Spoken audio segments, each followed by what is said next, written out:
নির্বাচন কমিশনের নিরপেক্ষতা নিয়ে প্রশ্ন তুলেছেন এনসিপি নেতা সার্জিস আলম। তার অভিযোগ, শাপলা প্রতীক না দেওয়ার সিদ্ধান্তে কোনো আইনগত ভিত্তি নেই, বরং এটি কমিশনের স্বেচ্ছাচারিতা। ৩ অক্টোবর রাতে ঠাকুরগাঁওয়ে এক মতবিনিময় সভায় এ মন্তব্য করেন তিনি। সার্জিস আলম মনে করেন, আইনগত বাধ্যবাধকতা ছাড়াই প্রতীক না দেওয়ার মাধ্যমে ইসি ক্ষুণ্ণ করছে একটি স্বাধীন প্রতিষ্ঠানের মর্যাদা। তার দাবি, এই ধরনের আচরণ সুষ্ঠু নির্বাচনের উপর জনগণের আস্থা নষ্ট করছে।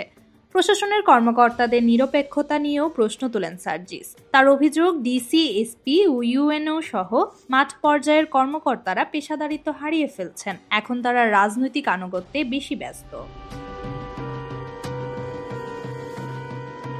এ সময় জাতীয় পার্টির রাজনীতি নিষিদ্ধের দাবিও তোলেন সার্জিস। এ বিষয়ে তিনি জামাতে ইসলামীর সঙ্গে ঐক্যমত পোষণ করেন। তার যুক্তি, আওয়ামী লীগকে স্বৈরাচারী হতে সহযোগিতা এবং সরকারি দলের হওয়ার বৈধতা দিয়েছে জাতীয় পার্টি, তাই জাতীয় পার্টিকে আওয়ামী লীগের মতোই একই পথে যেতে হবে।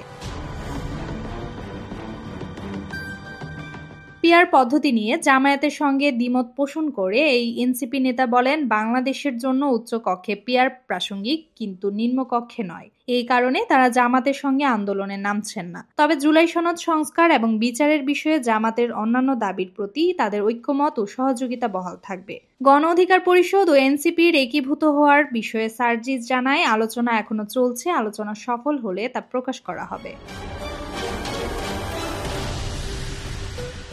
শিক্ষা প্রতিষ্ঠানের রাজনৈতিক প্রভাবে কঠোর সমালোচনা করেন এই এনসিপি নেতা। বলেন, স্কুলে ছাত্রদল বা কোনো দলের রাজনীতি গ্রহণযোগ্য নয়। প্রশাসনের বিরুদ্ধে ঘুষ, দুর্নীতি ও মামলা বাণিজ্যের অভিযোগ তুলে সার্জিস বলে, আমরা প্রশাসনকে শোষণ নয়, জনগণের সেবক হিসেবে দেখতে চাই।